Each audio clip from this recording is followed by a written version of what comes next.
Hello everyone and welcome to the first video in the Historia Scale series. The intent of these videos is to explain why each character has achieved the score that they've been assigned. It is not intended to be a discussion about artifact builds, but rather the exploration of the character's raw potential based on their stats and capabilities, so that when you get your hands on one of these characters, you'll have a better idea if they will suit your team composition, or better yet, if they're a character you want to build your team around.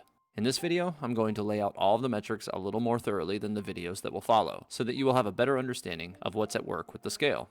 Also, the entire scale is not taking into account the existence of constellations, as it is very possible that you could play Genshin Impact for extended periods of time with little to no constellations. The exception to the rule here is the Travelers, as they have the only constellations which are guaranteed through the storyline, making theirs realistic for comparison. I should mention that because I have to explain how each metric works on this first go-around, this first video will be a good deal longer than the ones that will follow it. As a final note, before getting started, regarding the development of these metrics, all characters were tested on the same non-elemental enemy, at level 60, using the same or equivalent weapons for each type, and were wearing no artifacts whatsoever to alter the character's stats. Now, without further delay, we're going to begin where it all starts, the Anemo Traveler. So, let's dive in. Starting with attack, this category of metrics will build up to a maximum score of 30 points, where each category is awarded a max of 6 points, and the value given is weighted against the score of all other playable characters, taking into account the existence of possible outliers above and below the scale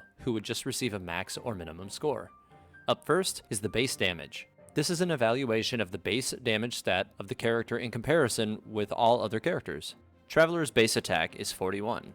When weighted against the rest of the roster, he lands a score right in the middle at 3 points. Next is normal attack damage per second, which is an evaluation of the character's damage production from their normal attacks. Anemo Traveler performs slightly above average here, with a DPS production of 136 damage per second, landing a 4. Next, Anemo Traveler's charged attack scores fairly low amongst the other characters' charge attacks, receiving a 2. Next up is Traveler's main skill, Palm Vortex. Under the best conditions, Palm Vortex produced a total of 861 damage per target, earning a 3. Finally, onto the Elemental Burst. Gust Surge is an effective skill, and under good conditions, produced up to 3,693 damage per target, earning a max score of 6. All of these together give Anemo Traveler a total score of 18 out of 30 for attack. Onto Durability, which is a maximum score of 14 from 2 metrics of 7 points each. Here it is worth noting that as I was checking the numbers for each character and their growth, a trend arose. I found that all 4-star characters' HP and defense grows roughly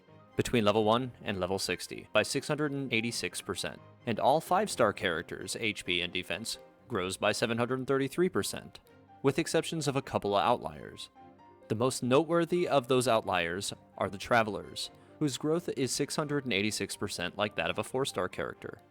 It is also worth noting, however, that while no such trend exists across the roster in regards to the attack stat, the Travelers seem to have the highest growth in attack compared to everybody else. Getting back on topic though, starting with base HP, the Traveler starts with 912 HP, putting them right in the middle with a 4. Next is base defense, which is a 57, right again in the middle with a 4. These together gives Anemo Traveler a score of 8 out of a possible 14 points in durability. The next metric is utility, which works a little differently than the other metrics. It has a max score of 30 points, however some of the metrics will not have caps, and allow the character to continue to earn points for each instance of the utility they provide in a given category.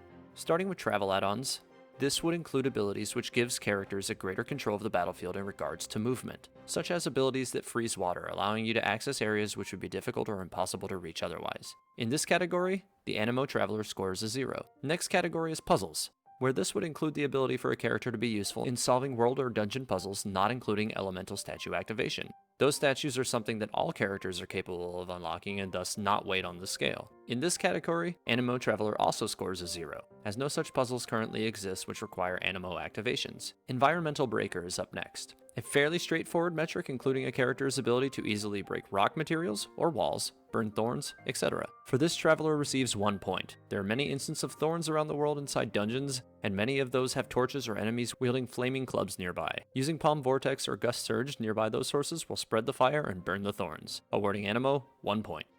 Next is a metric called Opportunity. This awards 2 points if a character is able to use the environment or has skills such as counters usable against enemies with ease.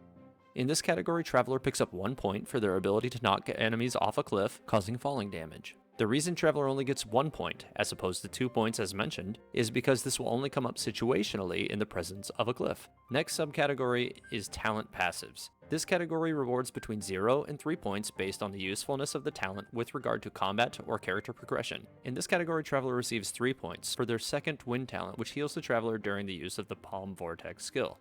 Next up is the larger subcategories of utility, which are Self-Reliance and Synergy, each awarding a maximum of 10 points each. Several of the metrics from these two subcategories will be repeated on each, but their application for point acquisition is a little different. Starting with Self-Reliance is Crowd Control. The Anemo Traveler can produce knockdowns using Palm Vortex and their charged normal attack, but is also capable of using environmental advantages such as ice or fire slimes, or flowers to spread cryo or pyro, resulting in frozen or overload status to enemies which are already wet or electrocharged naturally or due to environmental conditions, giving the Anemo Traveler 4 points in this category. Next is Normal Attack Range, and as the Traveler at its core is a melee character, he receives 0 points in this category, whereas an archer or mage would receive 2, and a spear would receive 1. Next is Healing. As mentioned, the Anemo Traveler has a passive when using Palm Vortex, which gives the Traveler the opportunity to heal. So for this they are rewarded with 1 point. It is worth noting that in this category, a non-passive heal would receive 2 points here. Next is Enemy Elemental Resistance.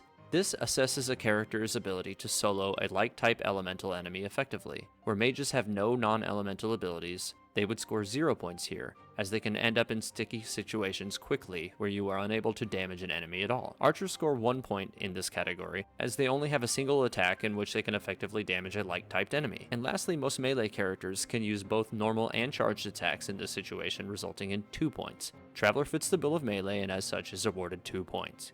The final category in Self-Reliance is Buffs and Debuffs. The Traveler scores 3 points here for their ability to use environmental opportunities, such as slimes, flowers, and other objects to pass superconduct, electrocharge, and burning to nearby enemies with a natural attunement to the opposing element. On to Synergy. Again, beginning with Crowd Control, the Anemo Traveler, when paired with Pyro, Cryo, Electro, or Hydro characters, can spread about opposing elements, resulting in larger scale applications of overload knockdowns and frozen status. For this, Anemo Traveler is awarded 2 points. Next is Effect on other characters' skills. This awards points if there exists interactions not related to reactions in which two characters can produce additional opportunities for damage. For this, the Traveler is also awarded with 2 points, as their Elemental Burst can be used to pick up and carry Baron Bunny and Gyoba, resulting in increased effectiveness of those respective skills. Next is Skill Share. This results in points when the character is able to launch an ability which persists after you swap to another character. Anemo Traveler is awarded 1 point here, as Gust Surge is one of those aforementioned abilities. The next category is Healing for Party, in which Anemo Traveler receives 0 points. The final category of Synergy is again Buffs and Debuffs, which again is 3, but instead of relying on environmental opportunities here, the Anemo Traveler gives you a greater opportunity to spread burning, superconduct, and electrocharge to your enemies when combined with the effects of your other party characters. All points from utility tallied up results in a score of 23. The final category is Reactions, earning up to a total of 26 points. This category explores the effectiveness of a character for spreading reactions. Each reaction possible on a given character will award 2 points if able to be triggered via a main skill and ultimate, and 3 points if also being able to be triggered during normal attacks, meaning that the character is not bound by cooldowns to produce reactions. However, Anemo and Geo characters only produce 1 reaction instead of 3, which would, without additional metrics, leave those 2 reactions at a disadvantage. As such, those 2 reactions have their own metrics, which will be discussed in this video and the next, respectively. Starting with Swirl. The Anemo Traveler picks up 3 points here, instead of 2, as would be standard for most melee, due to the fact that the Anemo Traveler has a passive talent producing Swirl on the final hit of their normal attack combo. Next is the maximum number of Swirl hits that the character can produce. In this category, the Traveler produces up to 20 Swirl hits, which scores 6 points in this category. Here you can see that with this metric, where the amount of hits produced will give a weighted score. However, if you are required to chase the effect to produce follow-up damage, it results in -1 point for the reaction overall, which is the case with Gust Surge, resulting in 5 points for this category. The next 4 categories evaluate each character's normal, charge, skill, and elemental burst potential area of effect, and how that will impact their ability to spread reactions. Starting with normal attack, which for most melee characters will award 0 points due to normal attacks not having any elemental component. But as before stated, the passive which Anemo Traveler gains will add an Anemo effect on a final normal hit. This hit starts out in front of the Traveler and strikes 180 degrees in front of you, awarding 2 points. Next is Charged Reaction. Here Traveler receives 0 points. Next up is Palm Vortex, which draws all enemies in from 360 degrees, awarding 5 points. Finally we come to Gust Surge, which when launched pulls everything in from 360 degrees and then moves forward in a straight line, giving it 6 points. But because you are required to chase it in order to extract additional advantage, it loses 1 point for a total of 4. Everything tallied up from reactions totals 19 points. The final tally for all metrics on the scale gives Anemo Traveler a final score of 68. The Anemo Traveler is a solid DPS character with average durability and well above average utility, albeit somewhat situational. Anemo Traveler's reactions offer high damage output under perfect conditions, but since Gust Surge cannot catch large enemies and moves in straight lines, it suffers from being easily rendered ineffective, which hurts the Anemo Traveler's reaction score overall. As a final note, if you've made it this far, this system of metrics is designed to be intentionally scrutinous of what will or will not award points to a given character. A character such as Anemo Traveler receiving a score of 68 out of 100 should not be seen as indicative of a character of low usefulness. This will become readily apparent as more of the scale has been revealed to you. With that, I've reached all I have to discuss in this installment of the Historia Scale. I hope you found it to be useful, and if you did, please think about leaving a like. And while you're at it, don't forget to subscribe and hit the bell icon so that you're notified when my next video goes live.